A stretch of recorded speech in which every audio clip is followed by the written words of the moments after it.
በስተመጨረሻ ሁሉም ነገር ድብልቅልቁ ወጥቷል። ቡዜ እጅግ በመናደድ በቪዲዮ ላይ ውጭ እያሉ ሲገፈትሯት አይታችኋል። ታዲያ ቡዜ ከዛ በኋላ የተለያዩ የህግ አካላቶችን ወስዳ ወደ ቤት እንዳመራች፣ በመቀጠልም ሩታና ኤፍሬም በተለይ ሩታ የተለያዩ የህግ አካላቶች በቁጥጥር ስር እንደዋለችም ጭምር መረጃውን እየሰማው እገኛለሁ። ዩቲዩብ ላይ ቪዲዮ የሚለቀቀው ቀደም ብሎ ነው። እናንተ እኮ የምታዩት ያደረ ቪዲዮ ነው። ከዛ በኋላ የተከሰተው ክስተት እጅግ ያስደነግጣል ብላ በዝርዝር መረጃውን ያደረሰችኝ እህቴ አንድ በአንድ ነው የነገረችኝ ጉዳዩን። ቡዜን እዛ ላይ ሲስቁባት እንደፈለጉ ሲጮቱባት አይተናል እነሩታ። ነገር ግን ቡዜ በእልህ ሆና ነው እንግዲህ የተለያዩ የህግ አካላቶችን ወስዳ እነሩታና ኤፍሬም እንዲጠየቁ ለማድረግ ስትሯሯጥ እንደነበር በዝርዝር መረጃው የደረሰኝ። ታዲያ ሩታ የተለያዩ ሰዎች ለጥያቄ ሊወስዷት ሲመጡ የተናገረችው ቃል ደግሞ እጅግ የማይጠበቅ ነው። እጅግ ከባድ እውነታንም ነው ያወጣችው። ስለ ልጇ ልዑሌም ደግሞ ያልተጠበቀ መልእክትን አስተላልፋለች። ሁሉንም እኔ በዝርዝር አስደምጣችኋለሁ። ይህንን እኔ የምነግራችሁን ነገር በቀጣይ ቀናት በቪዲዮ ደግሞ እንደምትመለከቱ ነው አስረግጬ የምነግራችሁ።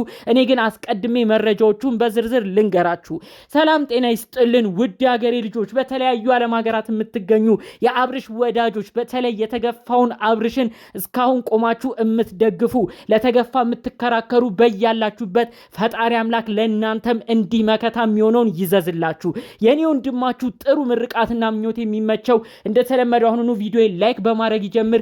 ለቤቴ አዲስ የሆናችሁ ሰዎች እባካችሁ ሰብስክራይብ አድርጋችሁ የኔን ቤተሰብ እንድትሆኑኝ በአክብሮት በፍቅር ልጠይቃችሁ። ቀጥታ ይዤ ወደ መጣሁት ዝርዝር መረጃዎቼ በዚሁ አመራለሁ። እንግዲህ ቡዜ ወንድሟን ለማዳን የኔነት ተሰምቷት እጅግ በመናደድ ወንድሜን ስጡኝ እምወስዶ ቦታ ወስዳለሁ እያለች ስትዝት ስትለምን ስትናገር ተመልክተናል። ነገር ግን እነሩታ አሁንም ልባቸው ደንድኖ ይህንን የተሰጣቸውን ትልቅ እድል ባለመጠቀም ቡዜን በቃ ውጪ፣ አይመለከትሽም፣ አብርሽ አልፈዘዘም፣ ውጭልን እያሉ እንግዲህ ሩታ ቀና ብላ የአብርሽን እህት እንግዲህ በብዙ ነገር ስትናገር አይተናል።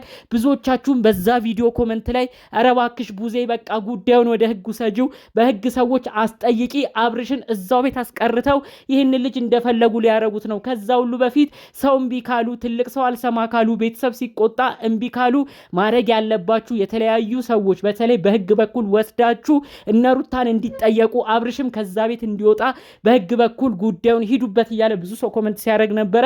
የሚገርመው ቡዜ ታዲያ ያንን ነገር እንዳረገች ነው በዝርዝር መረጃውን እየሰማሁት። የተለያዩ ሰዎች እንግዲህ ሩታን ሊጠይቁ እንደሄዱ እነዛ ሰዎች የህግ አካላትም እንደሆኑ ጭምር ነው መረጃውን እየደረሰኝ የሚገኘው። ታዲያ ሩታ ጋር ደርሰው እነዚህ የህግ አካላቶች እንዴት ነው ሰው አግተሻል ተብለሻል፣ የታገተውን ሰው አውጪ ተብላ ነበረ። አብርሽ ከዛ ቤት እንዲወጣን የተደረገው።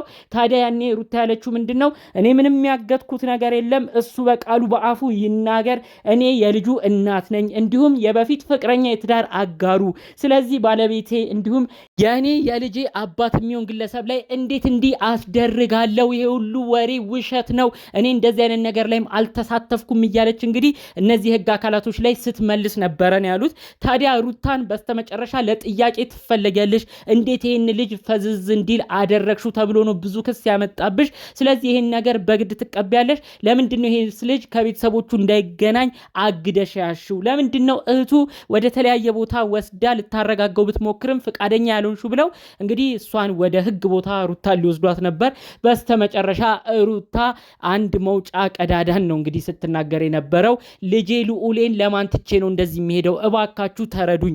ለልጃችን ልዑሌ ስል እኔ ትዳሬ እንዲመለስ ነው እንዲማረገው። እኔን ወደ ህግ ቦታ ስትወስዱኝ እዚህ ትንሽ ልጃችን ምን ይሆናል? ይህንን እንኳን እንዴት አታስቡም? ብላ እንግዲህ የተለያዩ ህግ አካላቶችን መልሳ ሩታ እያለቀሰች ስትለምን ስትለማመጥ እንደነበርም ነው በዝርዝር መረጃው እየደረሰኝ።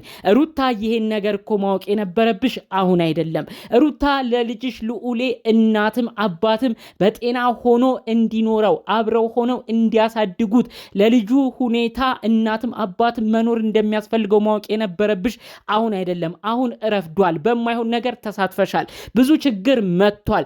አብርሽን በማፍዘዝሽ የአብርሽ ቤተሰቦች አዝነዋል። ከዛ ባለፈ መልኩ ደግሞ የአብርሽ ያሁን ፍቅረኛ የሆነችው ሄርሜላ በጉዳዩ ደንግጣ ራሷን እስክትስት ራሷን ስታ ወድቃም ድንጋይ መቷት የጸነሰችው ጽንስ ላይም ችግር እንዲመጣ አድርገሻል። ከዛ ባለፈ ቡዜ እንድትጨነቅ ሆኗል። ሆኗል። ጋሽዬ ቡታጅራ የሚገኙት በልጃቸው አብርሽ ጉዳይ እጅግ እንዲያዝኑ ሆኗል። ስንት ነገር እንደተተረማመሰ ተመልከቺ። እውነት ለልጅሽ ልዑሌ ብታስቢ እኔ የማይሆን ነገር ውስጥ አልገባም፣ ጣጣ ውስጥ አልገባም ብለሽ ነበር ማሰብ የነበረብሽ። ዛሬ የህግ አካላቶች ሲመጡ ልጄን ለማልተው ነው ብለሽ ከማልቀስሽ በፊት ከዚህ በፊት የማይሆን ድርጊት ላይ ስትሳተፊ አብርሽን በግድ ወደ ህይወት ያመጣለሁ ብለሽ የማይሆኑ ነገሮችን ስታረጊ ነበር ቆም ብለሽ ማሰብ የነበረብሽ። እነዚህ የህግ አካላቶች እንግዲህ ያለውን ነገር አጣርተው አብርሽ ፈዟል አልፈዘዘም የሚባለውን እዚህ ነገር ላይም እውነት አንቺ መሳተፍ አለመሳተፍሽን በቶሎ እንግዲህ ያው ልጅም ስላለሽ ጉዳዩን አጣርተው ሊመልሱሽ ይችላሉ። ምናልባት በቀጣይ በምታዩት ቪዲዮ በሚለቀቀው ቪዲዮ ሩታን ሊመልሷት ይችላሉ። ነገር ግን ሩታ በጣም ነው አሁን ላይ ክው ያለችው። ይሄ ሁሉ ጣጣ ውስጥ ገባል ብላ አላሰበችም። አብርሽ ወደሷ እንደሚመጣ አውቃ ነበር። ነገር ግን ጉዳዩ እንደዚህ ሰፍቶ በዛም በዚህም ተጠያቂነትን ያመጣል ብላ አላሰበችም። በዛ በኩል የሄርሜላ ቤተሰቦች በጣም እያበዱ ነው። በተለይ ዩቲዩብ ቪዲዮ ላይ ተቀርጸው አይተን የማናቃቸው የሄርሜላ የቅርብ ቤተሰቦቿ እናቷ፣ አባቷ ማነው እንዲህ ልጃችንን መጫወቻ ያደረገብን እነ ሩታ የሚባሉ ምንድነው ከልጃችን የሚፈልጉት ብለው የሄርሜላ ቤተሰቦች ራሱ በጣም በሁኔታው ተደናግጠው ሩታና ኤፋ ላይ ክስ ሊመሰርቱ እንደሆነ መረጃው ደርሶኛል። በሌላ በኩል ይኸው ሩታ ደግሞ እንግዲህ አብርሽን አፈዘዝሽ ተብላ የገዛ የአብርሽ እህት ራሱ ጉዳዩን ወደ ህግ እንዳመራችሁም ነው በዚሁ መረጃውን የሰማው። ተመልከቱ ምን ያህል ጉዳዮቹ ሰፍተው እየተሳሰሩ እንደመጡ። ሩታ እውነት አብርሽን ወደ ህይወትሽ መመለስ ከፈለግሽ እኮ ይሄ ሁሉ ድራማ ውስጥ መግባት አንቺ ጋር አይጠበቅም ነበረ። ነገር ግን አሁን ድረስ የምትሄጂበት ርቀት ጭራሽ አብርሽ ላንቺ ያለው ነገር ሁሉንም እውነታ ሲረዳ ወደ ቀልቡ ሲመለስ ሁሉንም ነገር ሲያውቅ ጭራሽ ባንቺ ያለው ነገር እየቆረጠ ነው የሚመጣው። አሁንም ቢሆን የህግ አካላቶች አንቺ ጋር መጥተዋል፣ ያሉትን ነገሮች ሊያጣሩ ነው። በዚህ ድንጋጤ ውስጥ ገብተሽ እንኳን ትምህርት ወስደሽ ምን ነው ፈጣሪ ይሄን ብቻ ያውጣኝ ከእንግዲህ ሌላ ነገር ውስጥ አልገባም ብለሽ ለራስሽ ቃል ኪዳን የምትገቢበት ትልቅ ትምህርት የምትወስጂበት እድል እንዲሆን ነው የእውነት በማክበር መልእክቴን እማስተላልፍልሽ። አጠቃላይ ግን የህግ አካላቶች አብርሽን ከዛ ቤት እንዲወጣ ለማድረግ ጥረት እንዳደረጉና ሩታንም በጥያቄ እንዳፋጠጧት ዝርዝር መረጃው ደርሶኛል። በስተመጨረሻም ሩታ ለልጄ ልዑሌ ስትሉ ተውኝ፣ እኔ ትዳር አጋሬን የመለስኩት ክፉ ነገር መጥፎ ነገርንም በሰው አላደርግም እያለች ነው እንግዲህ ቃሏን እየሰጠች ስታለቅስ እንደነበር መረጃውን እየሰማሁት ማለት ነው። እጅግ ከምንጠብቀው በላይ ነው በቀጣይ ቪዲዮም የምንመለከተው። ከሰሞኑ ባሉት ጉዳዮች ግን አስመልክቶ የተለያዩ ኦዲየንሶች የተለያዩ ተመልካቾች በሁለት ጎራ ተከፍለው ነው እጅግ በሚያስገርም በልኩ ሀሳብ አስተያየት የሚሰጡ። የሄርሜላ ወዳጅ አድናቂ የሆኑ ሰዎች ሄርሜላ እንደ ቀልድ በወዷ ያዘችው ጽንስ ምን ሊሆን ነው መጨረሻው በማለት እጅግ በማዘን ሄርሚዬ አይዞች ሲሉ፣ በሌላ በኩል ሩታነች የዋህ ሩታነች የኛ ጀግና እሷነች የትዳሯን ሁኔታ ያስመለሰች ሄርሜላነች ባናት መታ ብዙ ነገር የበጠበጠች ስለዚህ ሩታ ላይ አትፍረዱ ብለውም ደግሞ ለሩታ የሚከራከሩ ሰዎችን አይተናል። አሁን ድረስ ግን እንቆቅልሽ የሆነ ጉዳይ አለ። አብርሽን ማን አፈዘዘው? ይህ ለብዙዎች ጥያቄ፣ ለብዙዎች ሚስጥር፣ ለብዙዎች ያልተፈታ እንቆቅልሽ ሆኗል። እናንተ ግን በተከታታይ በተለቀቀው ቪዲዮ አብርሽ በምን አይነት ሁኔታ ፈዘዘ ብላችሁ ታስባላችሁ? ጉዳዩ ላይ የተለያዩ የህግ አካላቶችም ይህን ጉዳይ ለማጣራት እንደገቡ ነው መረጃው እየደረሰኝ የሚገኘው። አሁንም ግን ጠብ ያለ የተረጋገጠ መረጃ አልወጣም። እናንተ ግን በተለይ ብዙ ነገር የምታገናዝቡ ሰዎች ምን አይነት ምልከታ አላችሁ? በጨዋነት በኮመንት ብታሳውቁኝ። አብርሽም የፈዘዘው በዚህ ምክንያት ነው ብላችሁ የምትሰጡት መላምት ካለ በጨዋነት ብትሰጡኝ ሀሳባችሁን ደስ ይለኛል። በሌሎች አዳዲስ ጉዳዮች እስክንገናኝ ለዛሬ ዘን የመጣነው መረጃ ግን ይህን ይመስል ነበረ። ሰላሙን ሁሉ ተመኘውላችሁ። ሰላም